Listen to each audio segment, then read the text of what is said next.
اعوذ باللہ من الشیطان الرجیم بسم اللہ الرحمن الرحیم الحمد للہ رب العالمین الحمد للہ الذی جعل المتمسکین بالقرآن العظیم وجعلنا من المتمسکین بولایت علی بن ابی طالب علیہ السلام والصلاة والسلام علی سیدنا و نبی و شفیع ذنوبنا و طبیب نفوسنا سیدنا و مولانا ابو المصطفیٰ محمد صلی اللہ علیہ وآلہ وسلم وعلى آلہ الطیبین الطاہرین المعصومین المظلومین۔ قال امام حسین علیہ الصلاۃ والسلام الا ترون ان الحق لا يعمل به وان الباطل لا يتناهى عنه۔ یہ جو آپ نے سوال پیش کیا ہے کہ آیا حق میں تبدیلی رونما ہوتی ہے یا نہیں ہوتی، آیا حق ہمیشہ ثابت رہتا ہے اور باطل جو ہے وہ اس میں تبدیلی آتی ہے یا نہیں آتی، یہاں پر ہمیں ایک چیز اگر اس کے معرفت کی شناخت جائے تو وہ ہماری تمام زندگیاں حتیٰ تاریخ کا بھی اگر ہم اس نگاہ سے مطالعہ کریں گے تو ہمارے سامنے حیرت انگیز حقائق سامنے آئیں گے۔ جیسا کہ آپ کی خدمت میں قرآن مجید کی آیہ کریمہ سے حق اور باطل کی ڈیفینیشن، اس کی تعریف بیان کی، ہمیں ایک نقطہ سمجھ میں آ جانا چاہیے، اور وہ یہ ہے کہ یہ جو کائنات، یہ جو یونیورس ہے، اس کائنات چاہے اس کا وہ حصہ جو مادی ہے، مٹیریلسٹک ہے، ہمیں نظر آتا ہے، ہمارے ایکسپیریمنٹ سے ہم پروف کر سکتے ہیں، یا وہ حصہ کہ جو نان مٹیریلسٹک ہے، میٹا فزیکل دنیا سے تعلق رکھتا ہے، یہ سب کا سب ایک حقیقت اور حق کی بنیاد پر قائم و دائم ہے۔ جیسا کہ قرآن کی آیت نے کہا کہ جو باطل ہے وہ تو خود بخود مٹ جاتا ہے، اور اگر ہم اس آیت میں ایک تھوڑا سا غور کریں تو بڑا لطیف نقطہ اور ایک بہت ہی خوبصورت چیز جو علماء نے بیان فرمائی، کہا کہ آپ دیکھیں باطل ہوتا ہے وہ حق کی فاؤنڈیشنز کے اوپر کھڑا ہوتا ہے۔ کہتے ہیں کہ دیکھیں آیہ کریمہ نے کیا بیان کیا کہ پانی بہا، پانی کو قرآن نے حق کے ساتھ مثال دی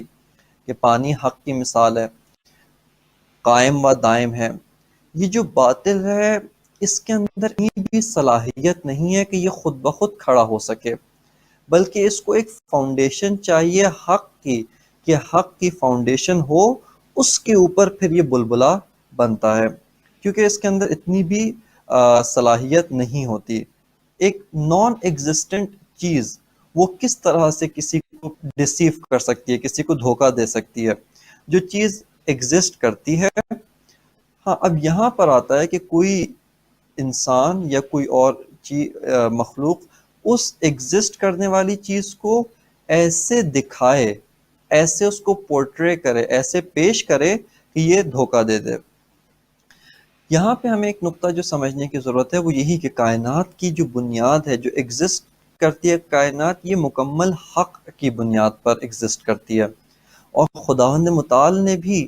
اپنے لیے جو لقب استعمال کیا ہے وہ ایک لقب یہی حق ہے، کہ اس ذات بابرکت کو بھی علماء اپنی اصطلاح میں ذات حق کہتے ہیں۔ اب یہاں سے ہمیں یہ معلوم ہوتا ہے اس نیچر کے اندر جو طبیعت ہے اس کی بنیاد حق پر ہے، انسانی مزاج بھی حق کی بنیاد پر قائم ہے، اور تبھی آپ دیکھیں کہ انسانی فطرت، آپ اس کو کھلا دیں، اس دھوکہ اس کو کوئی انوائرمنٹ سراؤنڈنگز فراہم نہ کریں، انسانی فطرت خود بخود حق کی جانب کھینچی چلی جاتی ہے، خود بخود باطل سے اجتناب کرتی ہے۔ اور اس کی سادہ ترین مثال یہی دی جاتی ہے کہ ہر کوئی ظلم سے نفرت کرتا ہے، ہر کوئی اس چیز سے نفرت کرتا ہے کہ ایک انسان خود کو آقا کہے اور کوئی اس کا غلام ہو، کوئی اس سے پستر ہو اور یہ اپنے آپ کو دوسروں سے برتر سمجھے۔ مظلوم سے محبت کرتا ہے، چاہے وہ مظلوم اس کی اپنی نیشن کا ہے، اس کی اپنی ملت کا، اپنی قوم کا ہے، اپنی نیشنلٹی کا ہے، یا نہیں کسی ایک دور دراز سرزمین کا ہے۔ اور تبھی ہم یہاں سے دیکھتے ہیں کہ حتیٰ جو اس دنیا میں سب سے ظالم ترین طاقتیں ہیں ان کے اپنے ممالک میں رہنے والے عوام مظلوموں کے حق میں بعض اوقات مظاہرے کرتے ہیں. یعنی امریکہ کے اندر، واشنگٹن ڈی سی کے اندر بھی بات آپ کو فلسطینیوں کے حق میں مظاہرہ نظر آتا ہے کہ انسان کی بنیاد حق پر ہے، فطرت پر ہے. اور اسی چیز سے اب یہاں پر ایک لطیف نقطہ دیکھیں، جو چیز حق کی بنیاد پہ قائم ہوتی ہے اور حق کی بنیاد پہ کھڑی ہوتی ہے، ایک الہی و قانون ہے کہ وہ چیز کبھی بھی پرانی نہیں ہوتی، اس چیز میں کبھی بھی جو ہے آبسلیٹ نہیں ہوتی، اس چیز پہ کبھی بھی فرسودگی نہیں پیدا ہوتی. آج آپ دیکھیں، یعنی بہت سے لوگ یہ سوال بھی کرتے ہیں اور ان کے لیے ایک معمہ بھی ہے کہ قرآن مجید ایک انتہائی قدیمی کتاب، 1400 سال پرانی کتاب، اور آج تک اتنی تر و تازہ، اتنی اس کے اندر فریشنس موجود ہے کہ آج کے مسائل کا حل بھی اگر قرآن کی روشنی میں اس کا حل جاننے کی کوشش کی جائے تو قرآن ان سب کا سلیوشن پیش کرتا ہے، ان سب کا حل بتاتا ہے. اور علماء نے یہ سارے حل اور نکال کر امت مسلمہ کے حوالے کیے ہیں. یا اسی طرح اگر ہم خود یہ جو واقعہ کربلا، اس کو اگر دیکھنے کی کوشش کریں اور اس کو اگر جاننے کی کوشش کریں، آپ دیکھیں دنیا میں کتنی جنگیں ہوئی ہیں کہ جو جنگیں کئی کئی سالوں کے اوپر چلتی ہیں. جنگ عظیم اول، وہ جنگیں کتنے سالوں پر چلی، کتنے ملین لوگ اس جنگ کی شعلوں کی نظر ہو گئے اس کے اندر، چاہے وہ فوجی تھے یا سویلین تھے، عام معمولی شہری تھے، لیکن اس جنگ میں مارے گئے. بے تحاشا بچے، بے تحاشا خواتین، یہ سب کے سب اس جنگ کے شعلوں کی نظر ہو گئے. اسی طرح اور یا دوسری جنگ جہانی دوم کے اندر جاپان کے اوپر 2 ایٹم بم گرائے گئے اور اس کے اندر کتنے لوگ ایک ہی آن کے اندر موت کے گھاٹ چلے گئے. لیکن یہ ساری جنگیں چونکہ حق اور باطل کی بنیاد پر نہیں تھیں، یہ ساری کی ساری جنگیں مادی مفادات، اقتدار، بس اور اس طرح کشور کشائی یعنی مملکت حاصل کرنا، سیاسی جو ہے وہ کھینچا تانی، سپر پاور بننے کی ریس، اس بنیاد پہ تھیں. لہٰذا آج دیکھیں یہ جنگیں ساری ہسٹری کا حصہ ہیں. ان جنگوں کے اوپر کوئی بھی زیادہ سے زیادہ ایک ہسٹورات کرتا ہے، ان کی بنیاد پہ کوئی دنیا میں ریلی نہیں نکالی جاتی، جنگ جہانی اول کی یاد نہیں منائی جاتی. کوئی انسان، کوئی ملک نہ جو اس جنگ میں فاتح تھے، اس جنگ میں جیتنے والے تھے، اور نہ ہی اس جنگ میں شکست کھانے والے اس جنگ کی یاد نہیں مناتے. اور اسی طرح جنگ جہانی دوم کا بھی یہی حال ہے. لیکن کیا وجہ ہے کہ معرکہ کربلا اس کے اندر اتنی تازگی ہے کہ آج 1400 سال کے بعد بھی ہزاروں لوگ، بلکہ ہزاروں بھی ملینز لوگ اپنے ممالک میں اس کو مناتے ہیں، اور وہ لوگ جو عاشور کے موقع پر اپنے آپ کو سرزمین کربلا تک پہنچاتے ہیں تمام تر سختیاں برداشت کر کے. 40 پہ تو اس سے بڑا اجتماع کربلا کے اندر ہوتا ہے. اب یہ دکھاتا ہے کہ کربلا آج بھی زندہ ہے اور اس کے اندر تازگی موجود ہے. یہ تازگی کہاں سے آئی؟ اور یہیں سے ہمیں بھی ایک نقطہ حاصل ہوتا ہے، اور وہ یہ ہے کہ اگر ہم چاہتے ہیں، جیسے ہر انسان کی کوشش یہ ہوتی ہے کہ وہ ایٹرنلٹی کی طرف جانا چاہتا ہے، جاویدانگی حاصل کرنا چاہتا ہے. یہ چاہتا ہے کہ میں جو کام کروں، میں اگر کوئی پروجیکٹ شروع کرتا ہوں، میں اگر کوئی کام انجام دیتا ہوں، مثال کے طور پہ اگر کوئی آدمی دینی کام مسجد بناتا ہے، کوئی دنیاوی کام، کوئی ادارہ، کوئی سوشل تنظیم یا کوئی ویلفیئر تنظیم، اس طرح کے کوئی کام کرتا ہے، اس کی کوشش ہوتی ہے کہ یہ کام ہمیشہ باقی رہے، اس کے اثرات رہیں. تو اس کو چاہیے کہ اپنے کاموں کو حق کی بنیاد پر انجام دے. اگر اس کے کام حق کی بنیاد پہ انجام ہوں گے، چونکہ حق ایٹرنل ہے، جاویدانگی رکھتا ہے، جو چیز حق کے ساتھ جڑ جائے گی حق کی وجہ سے ہمیشہ قائم و دائم رہے گی. لیکن جو انسان دھوکے، فریب، ڈسیپشن دوسروں کو دھوکہ دے کر کچھ فائدہ حاصل کرنا، حتیٰ یہاں تک کہ آپ دیکھ لیں کہ بڑی بڑی جو سپر طاقتیں ہیں، سپر پاورز ہیں، یہ ان کے پاس کتنی پاور ہے، کتنا میڈیا ہے، سب کچھ ان کے پاس موجود ہے، لیکن چونکہ ان کے کاموں کی بنیاد ڈسپشن پہ ہوتی ہے، دھوکے پر ہوتی ہے، ان کے کاموں کی بنیاد باطل کے اوپر ہوتی ہے، کچھ عرصے بعد کتنا چھپانے کے باوجود وہ چیز آشکار ہو جاتی ہے، اور بے تحاشا اگزامپلز ہیں، ان کی ریالٹی جو ہے وہ سامنے آ جاتی ہے، لوگوں کو واقعیت معلوم ہو جاتی ہے۔ لہٰذا آپ یہ ملاحظہ فرمائیں کہ حق ہمیشہ قائم و دائم ہے، اور حق کی بنیاد پر جو کام انجام دیا جائے، جو چیز حق کی بنیاد پر اس کو استوار کیا جائے، وہ چیز بھی قائم و دائم رہے گی۔ اور یہیں سے وہ آیہ کریمہ، اس سے ہم جو ہے وہ الہام لیتے ہیں کہ جس میں فرمایا کہ ہر شے ہلاک ہو جائے گی، ہر چیز جو ہے وہ فانی ہے، لیکن وجب کا وہ اس کو دوام حاصل ہے۔ کیوں؟ چونکہ خود ذات خداوند متعال ذات حق ہے، اس کے جو افعال ہیں، اس نے جو کام انجام دیے، وہ کام حق کی بنیاد پر ہیں، لہٰذا ان کو دوام حاصل ہے۔ اور جو انسانوں نے اس حق کے اوپر جھاگ کی طرح سے باطل جو کچھ بنایا ہوا ہے، وہ سارا کا سارا باطل وہ ایک دن خود بخود مٹانے کی بھی ضرورت نہیں، بلکہ with the passage of time، گردش دوران، گردش زمان، یہ سب کا سب اس کو نیست و نابود کر دے گا۔ اور اسی چیز کا نام مہدویت ہے، کہ اگر اس کو تھوڑا سا ہم عاشورہ کو مہدویت کے ساتھ جوڑ دیں کہ امام زمانہ عجل اللہ تعالی فرجہ الشریف، آپ کی جو حکومت ہے، حکومت حق ہے، حق کی بنیاد پر قائم ہے، لیکن جو باطل ہے وہ خود بخود ایک اس نے سویلائزیشن بنائی، اور یہ انشاءاللہ ہم جو مراحل ہوں گے حق اور باطل کی نبرد کی، اس میں یہ چیز ڈسکس کریں گے کہ حق اور باطل کی جو نبرد کیا کیا مراحل طے کیے۔ تو یہ سویلائزیشن خود بخود ایک جو باطل کی ہے وہ ڈاؤن فال کی طرف جاتے ہوئے ہمیں دکھائی دے رہی ہے۔ اچھا، یہاں پہ میں دو سوال ہے۔ ایک تو یہ سوال ہے کہ حق کا جو سورس ہے، اس کا منبع ہے، وہ کیا ہے؟ ہم کہاں سے حق کو لیں گے کہ جو کسی کے لیے بھی فرض کرے شک اور شبے کا باعث۔ اور دوسری ایک چیز جو عام جو ہماری زندگیوں میں عام سوالات ہوتے ہیں ماہ محرم اور ماہ اذان میں سے ایک سوال بھی میں اٹھانا چاہوں گی کہ ہم امام حسین علیہ السلام کو مظلوم، یہ دو سوالوں کے جواب چاہوں گی کہ امام تو بہت طاقتور ہیں، اور اگر ہم دیکھا جائے تو ظاہر ہے وہ جنت کے سردار ہیں، تو کیا اکثر لوگ جو ہے سوال یہ بھی اٹھاتے ہیں کہ مظلوم کہنا غلط ہے، نہیں کہنا چاہیے کہ اتنی بڑی عظیم ہستی ہے تو ان کے ساتھ یہ رشتہ نہیں ہے۔ ایک تو یہ، لیکن پہلے میں یہ چاہوں کہ آپ منبع جو ہے حق کا، وہ اس کے بارے میں بات کریں کہ وہ کیا سورسز ہیں جہاں سے ہم حق کو لیتے ہیں۔ حق کا جو منبع ہے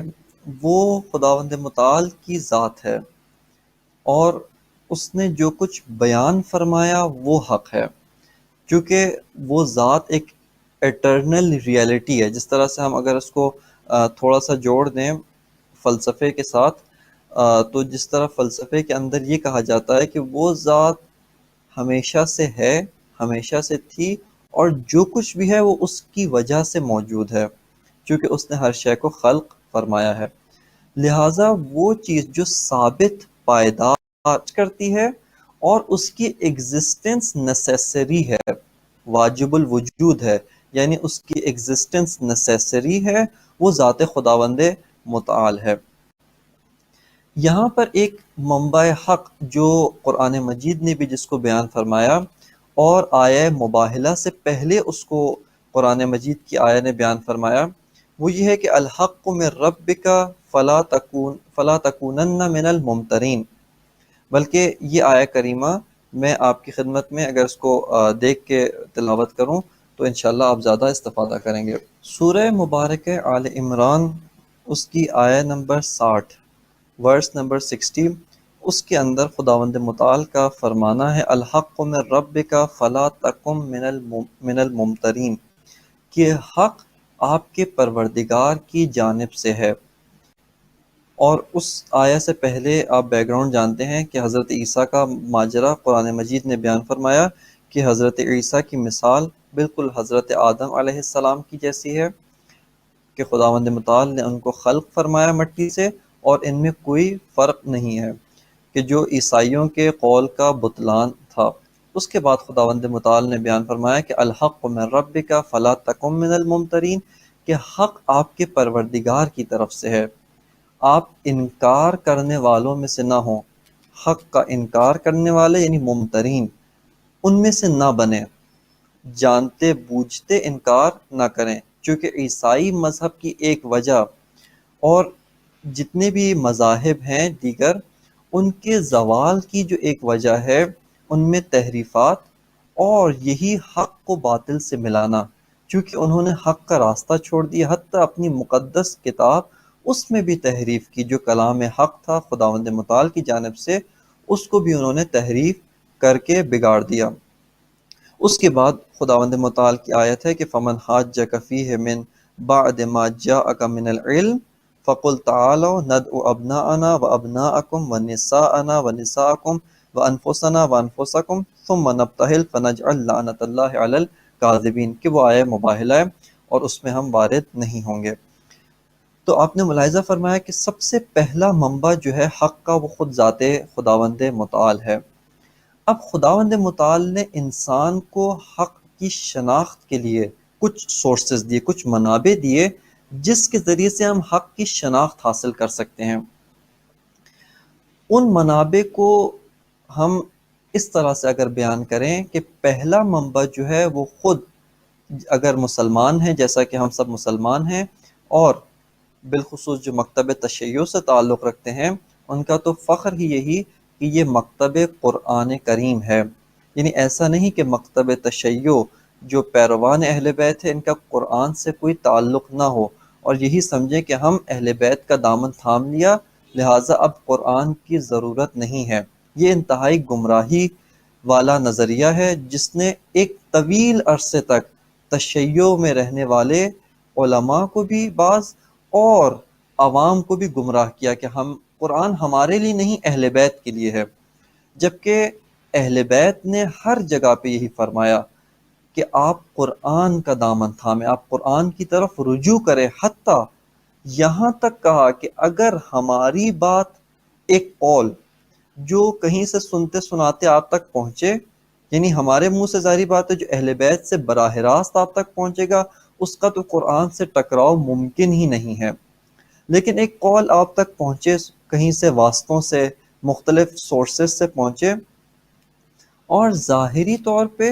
وہ قرآن کریم سے ٹکرا رہا ہے، تو اہل بیت نے فرمایا قرآن کو لے لیں، ہمارے قول کو چھوڑ دیں، کیوں؟ چونکہ قرآن سے جو چیز ٹکرائے وہ کبھی حق نہیں ہو سکتی۔ یہ پہلا منبع ہے۔ دوسرا منبع جو خداوند متعال نے ہمیں عطا فرمایا وہ اہل بیت علیہ الصلاۃ والسلام ہے، اور اس بنیاد پر آپ دیکھیں کہ اہل بیت کو تبھی عصمت عنایت فرمائی۔ ہم کیوں کہتے ہیں کہ ہمارے ائمہ معصومین ہیں؟ تمام کے تمام ائمہ خطا سے بھی معصوم ہیں، گناہوں سے تو معصوم دور کی بات، حتیٰ نسیان بھولنے سے بھی، فراموشی بھی ان پر طاری نہیں ہوتی، خطا بھی نہیں کرتے، کوئی چیز ان کو بھولتی بھی نہیں ہے، اور ایک انسانی تمام کمالات کی بہترین مثال ہے۔ وہ اسی وجہ سے ہے کہ جب ان کو خداوند متعال نے ایک سورس آف حق بنایا، ایک منبع حق بنایا، منبع حق ایسا ہوتا ہے کہ لا یاتیہ الباطل، اس میں باطل کا کوئی گزر ہو ہی نہیں سکتا، جیسا قرآن کے بارے میں خود قرآن مجید نے بیان فرمایا کہ یہ جو کتاب ہے لا یاتیہ الباطل، اس باطل میں کوئی، یعنی اس قرآن مجید میں باطل کا حتیٰ ایک شائبہ بھی نہیں، لا ریب فیہ، اس کے اندر کوئی شک کی گنجائش نہیں، اس کے اندر کسی قسم کا کوئی تضاد نہیں ہے۔ لہٰذا دوسرا منبع اہل بیت علیہ الصلاۃ والسلام، آپ کے اقوال و آپ کی سیرت ہے۔ لیکن اس موقع پر ایک نقطہ، چونکہ اہل بیت علیہ الصلاۃ قرآن کی حفاظت کی ذمہ داری خود خداوند متعال نے لی کہ نحن نزلنا الذکر وإنا لہ لحافظون، کہ ہم نے بے شک اس ذکر کو نازل کیا اور ہم ہی حفاظت کریں گے۔ قرآن میں تحریف ناممکن ہے، اصلاً نہیں ہو سکتی، اور آج ہمارے درمیان جو قرآن موجود ہے یہ وہی قرآن ہے جو رسول خدا صلی اللہ علیہ وآلہ وسلم پر نازل ہوا، اور اس میں کسی قسم کی کوئی کمی بیشی نہیں ہے۔ لیکن سیرت اہل بیت تاریخوں کے ذریعے سے آئیں، احادیث، بہت سارے حالات آئے، بہت سارے کتاب خانے، بک جو سٹورز تھے وہ جلا دیے گئے، بہت زیادہ تشیع کے خلاف بادشاہوں نے دشمنی کی، لہٰذا اس کے اندر تحریف بے تحاشا ہوئی ہے، اور اس بنیاد پر علماء نے بہت سارے کرائٹیریا رکھے کہ صحیح حدیث کیا ہوتی ہے، ضعیف حدیث کیا ہوتی ہے، موثق کیا ہوتی ہے، اور یہ کرائٹیریاز علماء نے بیان کیے کہ اس میں داخل ہونا ہمارا مقصود نہیں ہے۔ تیسری چیز جو ایز اے سورس آف حق ہے، یعنی تھرڈ سورس آف حق، وہ ہے انسان کی عقل، کہ احادیث نے اس کو بیان فرمایا کہ اللہ تعالیٰ نے انسان کے اوپر دو حجتیں قائم کی ہے، ایک حجت ظاہریہ جو انبیاء علیہ الصلاۃ والسلام کی شکل میں تھی، اور ان کے بعد ختم نبوت کے بعد ائمہ معصومین کی شکل میں ہے، اور دوسری حجت باطنی ہے، اور وہ عقل ہے۔ لہٰذا ہماری عقل، اب یہاں پر آپ کہیں کہ بہت سارے لوگ عقل کے ذریعے تو بہت سی غلط چیزیں بھی ثابت کرتے ہیں، یہاں پر ایک یہ پھر مس کنسپشن آتا ہے کہ وہ عقل نہیں ہوتی، وہ عقل کے لباس میں بہت ساری اور چیزیں ہوتی ہیں۔ مثال آپ کی خدمت میں عرض کروں، ہماری اگر آپ عقل کو لیں اور عقل کے ذریعے سے پوچھیں تو ایک اندھیرا کمرہ، اس میں کوئی خوف و خطر کی بات نہیں ہوتی، لیکن انسان پھر بھی جاتے ہوئے ڈرتا ہے۔ یا اس کو بھی مثال کو تھوڑا سا اور انہینس کروں، تھوڑا سا اس کو اور پریکٹیکل بناؤں۔ ایک انسان ہے ہمارا دوست، جب تک زندہ تھا ہم اس کے ساتھ گھومتے پھرتے ہیں، چلتے ہیں، لیکن اسی کی رحلت ہو جاتی ہے، اب اس کے ساتھ ہم رات گزارنے کے لیے تیار نہیں ہیں۔ اگر کہا جائے کہ یہ میت ہے، آپ اکیلے اس کے ساتھ رات گزاریں، مثال کے طور پہ کوئی جگہ نہیں ہے آپ کے پاس رہنے کے لیے، اور قرآن پڑھتے رہیں، اس کے لیے ایصال ثواب کریں، لیکن یہاں پہ ہم ڈرتے ہیں، کیوں؟ کہ یہ میت ہمیں کوئی نقصان نہ پہنچا دے۔ اب یہاں پہ آپ اپنی ریشنل تھنکنگ، جو آپ کی عقل ہے، اس عقل سے پوچھیں کہ جب تک، وہ عقل کہتی ہے کہ جب تک زندہ تھا اس کے ہاتھ پاؤں چلتے تھے، تمہارا گلا بھی دبا سکتا تھا، آپ کو نقصان پہنچا سکتا تھا، اب تو مر چکا ہے، اب اس کے اندر لائف کی کوئی سمٹمز نہیں ہے، یہ مرا ہوا ہے، اس میں اور ایک بے جان پتھر میں کوئی فرق نہیں ہے۔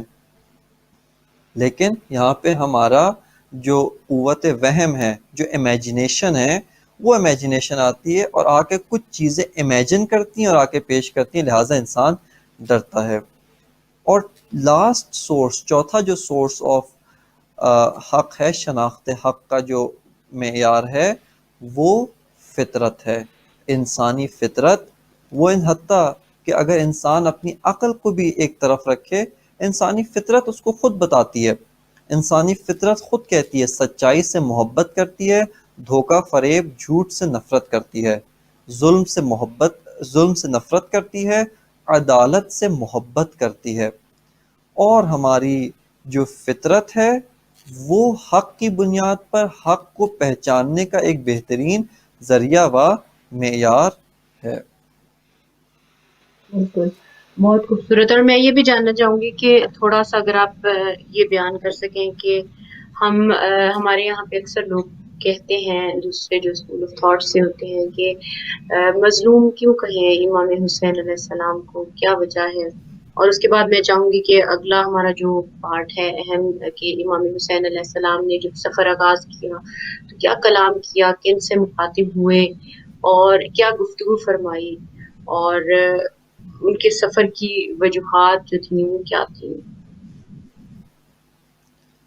امام علیہ الصلاۃ والسلام کے متعلق مختلف آراء پائی جاتی ہیں، اور یہاں پر بھی اگر ہم اسی نقطے کی طرف دوبارہ توجہ کریں تو ہمیں یہ ساری چیزیں سمجھ میں آ جائیں گی کہ امام کے متعلق مختلف آراء، مختلف نظریات، مختلف تھیوریز کیوں پائی جاتی ہیں۔ امام حسین کی شخصیت ایک آفاقی اور یونیورسل شخصیت ہے، یعنی حتیٰ بہت کم شخصیات ہوتی ہیں کہ جو مذہب اور دین کی قید سے باہر جا کر ایک یونیورسلٹی حاصل کر لیتی ہیں۔ حتیٰ ان پر ایک ہندو بھی اپنے نظریات کا اظہار کرتا ہے، ایک عیسائی بھی ان کے متعلق کتاب لکھتا ہے، مسلمانوں کی تو میراث ہیں، لہٰذا مسلمان تو ان کے متعلق گفتگو کرتے ہی کرتے ہیں۔ ایک بدھ مت کا ماننے والا، حتیٰ بدھ مت کا جو بانی تھا، وہ بھی ان کے متعلق اظہار خیال کرتے ہوئے اپنی محبت کا اظہار کرتا ہے۔ لیکن کیوں ان سب نے مختلف نظریات کا اظہار کیا؟ اب یہاں پہ وہی چیز ہے، ایک ہے واقعہ کربلا، شخصیت امام حسین اور اس کی ریالٹی، اس کی واقعیت، اور ایک ہے انسانوں کا پرسیپشن اس ریالٹی کے بارے میں، یعنی انہوں نے اس ریالٹی کو کس اینگل سے دیکھا ہے، کس اینگل سے اس چیز کو پرسیو کیا ہے۔ کربلا کے اندر مختلف پہلو ہیں، جس طرح سے علماء کہتے ہیں کہ کربلا ایک بحر بے کران ہے، یعنی ایک ایسا سمندر ہے جس کا کنارہ نظر نہیں آتا، اور اس کے اندر بے تحاشا چیزیں موجود ہیں۔ اب بعض لوگ آ کر کربلا کے جو ساحل، سمندر کا ساحل ہوتا ہے، کربلا کے اندر نہیں اترے، کربلا کے ساحل سے گھوم کر چکر لگا کر چلے گئے، اور ان کو واقعہ کربلا سے کچھ بھی حاصل نہیں ہوا، بلکہ یوں کہا جائے کہ وہ خود بھی گمراہ ہوئے، دوسروں کو بھی انہوں نے گمراہ کیا۔ اور یہ کون لوگ تھے جنہوں نے یہ واقعہ کربلا کو، ظاہری جنگ کو دیکھا کہ ایک تلوار چلی، جنگ ہوئی، اور جو ہے ایک طرف مارے گئے، ایک طرف مارنے والے تھے، اور کہا کہ یہ ایک اقتدار کی جنگ تھی، لہٰذا اس کو اقتدار کی جنگ کہہ کے وہ بڑی آسانی سے گزر گئے۔ دوسری طرف بعض لوگ آ کر اس سمندر کے اندر انہوں نے صرف اپنے پاؤں بھگوئے، پاؤں گیلے کیے، جیسے ساحل سمندر سے آتے ہیں تھوڑے سے پاؤں گیلے کر کے واپس چلے جاتے ہیں، اسی طرح بعض لوگ آ کے کربلا سے تبرک لیا، کربلا سے تھوڑے بہت کچھ لینے کی کوشش کی، اور جو ہے وہ چلے گئے۔ اور یہ وہ طبقہ ہے جن کو امام حسین مظلوم نظر آتا ہے۔ بعض لوگ جو کربلا کی گہرائی میں اترے، اور انہوں نے کربلا سے موتی نکال کر دنیا کو پیش کیے، بلکہ ان موتیوں کو عملی جامہ پہنا کر دنیا میں بڑے بڑے کام انجام دیے۔ یعنی آپ کو حیرت ہوگی اس بات پر کہ کربلا وہ واقعہ ہے جو آج تک دنیا میں تبدیلیاں رونما کر رہا ہے۔ بہت سارے سیاسی اقدامات، بہت سارے اور اقدامات ایک واقعے کی شکل میں رونما ہوتے ہیں، ان کا ایک سرکل ہوتا ہے، اس سرکل کے اندر وہ اپنے ایفیکٹس چھوڑتے ہیں، اور ایفیکٹس چھوڑنے کے بعد سے ختم ہو جاتے ہیں۔ اور جس واقعے کی جتنی طاقت ہوتی ہے، اس کی جتنی قدرت ہوتی ہے، جتنی اس میں پاور ہوتی ہے، اس قدر اس کے ایفیکٹس ہوتے ہیں۔ اب آپ اسی سے اندازہ لگا لیں کہ کربلا کا جو واقعہ ہے وہ دنیا کے سیاسی نقشے میں آج تک تبدیلیاں رونما کر رہا ہے۔ بہت سے لوگ کربلا کی بنیاد پر الہام لیتے ہیں، کربلا کے واقعے سے درس لیتے ہیں، درس لے کے باطل سے ایسے ٹکرا جاتے ہیں کہ باطل کو پاش پاش کر دیتے ہیں۔ تعداد میں بھی کم ہے، اسلحے میں بھی کم ہے، لیکن یہ ان سے پوچھا جائے کہ یہ کہاں سے لیا، کہتے ہیں ہم نے کربلا سے لیا۔ بس کربلا ایک زندہ اور جاویدان واقعہ ہے۔ یہ جو لوگ جنہوں نے کربلا سے موتی حاصل کیے، انہوں نے کربلا کو درست زاویے سے دیکھا۔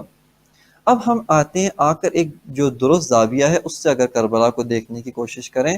کربلا میں ظلم ہوا، اور اس میں کوئی شک نہیں۔ امام حسین علیہ السلام آپ کے ساتھیوں پر پانی بند کیا گیا، آپ کے ساتھی اور آپ خود علیہ السلام، آپ کے اہل بیت، خواتین، امام حسین علیہ السلام، آپ کے ساتھی، آپ کے اہل بیت، خواتین، بچے، ان سب پہ پانی بند کیا گیا، اور یہ انسانی فطرت کہتی ہے کہ ظلم کیا گیا۔ اسی طرح سے امام کے اصحاب کو شہید کیا گیا، قتل ہوئے، خون بہایا گیا، خیام کو لوٹا گیا، اور ایک ظاہری جو دشمن فوج کے ساتھ سلوک کیا جاتا ہے، آپ کی فوج کے ساتھ بھی وہی رویہ رکھا گیا۔ لہٰذا امام پر ظلم ہوا۔ لیکن مظلوم کا جو کانسیپٹ ہمارے ذہنوں میں ہے کہ ایک ایسا انسان جو بیچارہ ہو، جس کے پاس نہ طاقت ہے،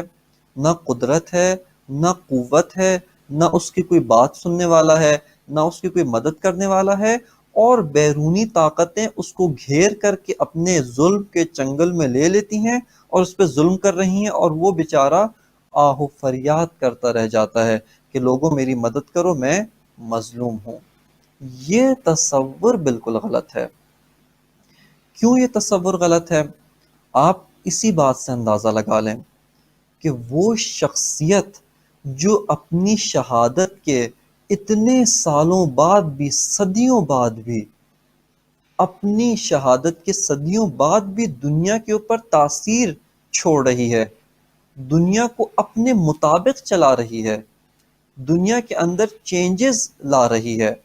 دنیا کے اندر بڑے بڑے ریولوشنز کی بنیاد وہ ہے۔ دنیا کے اندر جب بھی ظلم کے خلاف آواز اٹھتی ہے تو اس شخصیت کا نام لیا جاتا ہے۔ تو یہ کتنی مضبوط اور کتنی پاورفل شخصیت ہوگی۔ اس شخصیت کو مظلوم نہیں کہنا چاہیے۔ اور یہاں پہ ہم اگر ایک تھوڑا سا سینیریو، اور اسی کے ساتھ انشاءاللہ ہم اپنی گفتگو کو ایک تاریخ کے پہلو میں کلام امام حسین کے ساتھ متمسک کر دیں گے، اور وہ یہ ہے کہ آپ یہ دیکھیں کہ واقعہ کربلا کے اندر امام حسین، یعنی واقعہ کربلا کو آپ 2 محرم سے شروع نہ کریں، کیونکہ اگر آپ واقعہ کربلا کو 2 محرم سے شروع کر کے 10 محرم پہ ختم کر دیں گے، آپ کو اس میں سوائے مظلومیت کے کچھ نظر نہیں آئے گا۔ آپ واقعہ کربلا کو کہاں سے شروع کریں؟ آپ واقعہ کربلا کو 11 ہجری سے شروع کریں۔ 11 ہجری جب ولایت کا اعلان ہوا، اور اسی وقت سے اعتراض شروع ہو گیا، اسی وقت سے آبجیکشن شروع ہوئی کہ یہ جو اعلان ولایت ہوا اس کے خلاف اس کو چھوڑا گیا، اس حق کو نافذ نہیں ہونے دیا کہ جس کے علل اور اسباب اور اس کے کازز اینڈ ریزنز کی طرف انشاءاللہ ہم اشارہ کریں گے بعد میں تفصیلاً۔ اسی وقت سے آبجیکشن شروع ہوا۔ پھر خلافت اس موڑ پہ پہنچی کہ امام علی علیہ السلام کی جب شہادت رونما ہوتی ہے تو امیر شام دھوکے کے ساتھ اس حکومت اسلامی کے اوپر قابض ہو جاتا ہے، غصب کر لیتا ہے، اور جب اس کے اوپر قابض ہو جاتا ہے وہیں سے ملوکیت کا سسٹم شروع ہو جاتا ہے۔ اور ائمہ معصومین، امام حسن علیہ السلام، اگرچہ ظاہری طور پر آپ نے صلح کو قبول کیا لیکن آپ خاموش نہیں تھے، آپ ایک آبجیکشن کی حالت میں تھے، آپ اپنے اصحاب، اپنے انصار، ان کی آمادگی میں مصروف تھے۔ کیا دلیل تھی کہ امام نے آبجیکشن کو ترک نہیں کیا؟ یہی دلیل تھی کہ معاویہ امیر شام اپنے اہداف کی راہ میں سب سے بڑی رکاوٹ امام حسن کے وجود کو سمجھتا تھا۔ وہ اگر امام بالکل خاموش گھر میں عبادت میں مصروف ہوتے، حکومت سے کیا ہو رہا ہے، معاشرے میں کیا ہو رہا ہے، امام کا اس سے کوئی تعلق نہیں تھا، تو اس صورت میں امام حسن کو معاویہ کبھی شہید نہ کرواتا۔ امام کی شہادت اس بات پر دلیل ہے کہ امام کو خطرہ سمجھتے تھے اپنے لیے۔ اور اس کے بعد سے امام حسین علیہ السلام کی جب امامت کا آغاز ہوا تو امام نے وہیں سے اپنے اعتراض، حکومت ظلم کے خلاف آواز اٹھانا شروع کر دی۔ اور اس کا جو نمونہ ہے وہ امام کے کلام، امام کا جو خطبات ہیں، وہ انشاءاللہ حق اور باطل کے جو موضوعات جیسے جیسے آگے بڑھیں گے اس میں ہم آپ کے سامنے امام کے کلام کی تلاوت کریں گے۔ وہ امام کے کلام سے واضح ہوتا ہے، اور اس کا سب سے بڑا جو نمونہ ہے وہ خطبہ منی ہے، جو امام نے 59 ہجری میں، یعنی 59 ہجری کے اندر معاویہ کی موت سے 1 سال پہلے حج کے موقع پر منی میں ارشاد فرمایا، اور امام نے کھل کر آبجیکشن کی۔ اب یہاں پہ آپ دیکھیں کہ امام ایک حملہ آور کی طرح سے ہیں، یعنی امام آبجیکشن کر رہے ہیں، اور جو حکومت وقت ہے، جو اس وقت کی جو موجودہ اقتدار میں ہیں وہ ایک ڈیفینسو حالت میں ہیں، یعنی امام ایک اٹیکنگ حالت میں ہیں. یعنی اگر اس کو ہم یہ کہا جائے کہ ہم اس کو تشبیہ دینا چاہیں تو امام اپنے افکار، اپنے کلام، اپنی سیرت، لوگوں میں بیداری کے ذریعے سے، لوگوں میں اویئرنس کے ذریعے سے امام اس موجودہ حکومت کے خلاف براہ راست کھل کر آپ سامنے آئے اور حکومت وقت ایک دفاعی حالت اختیار کر لیتی ہے. بس اب یہاں سے اب امام ہمیں مظلوم نظر آتے ہیں یا قدرت مند نظر آتے ہیں. امام ہمیں اس سے انکار نہیں، یعنی یہاں سے کوئی یہ مس کانسیپشن نہ لے کہ امام پر ظلم نہیں ہوا اس کا مطلب ہے جو کچھ امام کے ساتھ ہوا وہ بالکل صحیح ہوا. نہ، یہ ہم نہیں کہنا چاہ رہے کہ امام کے ساتھ جو کچھ بھی ہوا، آپ کی شہادت اور جو مد مقابل یعنی یزید نے جو رویہ آپ کے ساتھ رکھا، آپ کے اہل بیت کے ساتھ رکھا، یہ صحیح تھا. وہ بالکل غلط تھا، وہ واقعاً ظلم تھا. انسانیت نے ایسا ظلم کبھی نہیں دیکھا. لیکن اس سے یہ نہیں ملتا کہ امام وہ گھیر کر مارے گئے اور آپ کے پاس کوئی اور آپشن موجود نہیں تھی، کوئی اور راستہ نہیں تھا، بلکہ امام نے آگاہانہ طور پر اس سفر کا انتخاب فرمایا تھا. لہٰذا یہ تصور جو ہے وہ ہمیں درست کرنے کی ضرورت ہے. آپ نے گفتگو بیان کی اور ہم نے بہت ہی پیارے جو ہے میسج کے اوپر اپنے آج کے شو کا اختتام کر رہے ہیں کہ امام مظلوم تھے لیکن ان معنوں میں نہیں جن معنوں میں عام رائے تھے کہ بس ہیں کچھ نہیں کر سکتے اور نہیں معلوم کیا ہوا، بلکہ وہ اپنی افکار کے ساتھ کھڑے ہیں، میدان جنگ میں کھڑے ہیں، میدان عمل میں کھڑے ہیں اور دشمن وقت سے جو ہے وہ مطالبہ کر رہے ہیں کہ وہ اپنی جگہ سے ہٹ جائے اور خود ہائی پوزیشن میں ہے. بہت ہی خوبصورت یقیناً جو افکار کربلا ہیں ان کی نشاندہی کرنے والی گفتگو آپ نے فرمائی. میں بے حد ممنون اور مشکور ہوں کہ آپ ہمارے ساتھ شامل ہوئے. انشاءاللہ ہم اپنے نیکسٹ ایپیسوڈ میں اسی عنوان کو آگے لے کر بڑھیں گے اور جو ہے دیکھنے والوں کو بھی یہی کہیں گے کہ آج جو کربلا ہے اس کو ضرورت ہے انہی افکار کی بیداری کی. جب ہم ماہ اعضاء میں اپنے ایام اعضاء کو منا رہے ہیں اور جو ہے ان کا احیاء کر رہے ہیں تو ہم ان افکار کی بیداری کا سبب بنے تاکہ ہماری زندگیاں بھی اسی محاذ پہ ختم ہو جس محاذ پہ امام حسین علیہ السلام نے جو ہے شہادت پائی اور ہمیشہ کے لیے زندہ رہے اور آنے والی نسلوں تک کو بیدار کرتے چلے گئے. بے حد شکریہ آپ کا سید مصطفیٰ رضوی صاحب کہ آپ ہمارے شامل ہوئے. انشاءاللہ اگلے پروگرام میں آپ کے ساتھ پھر شامل ہوں گے اسی عنوان کے اگلے جو ہے پہلو کے ساتھ. ابھی ہم اجازت چاہیں گے. اللہ حافظ.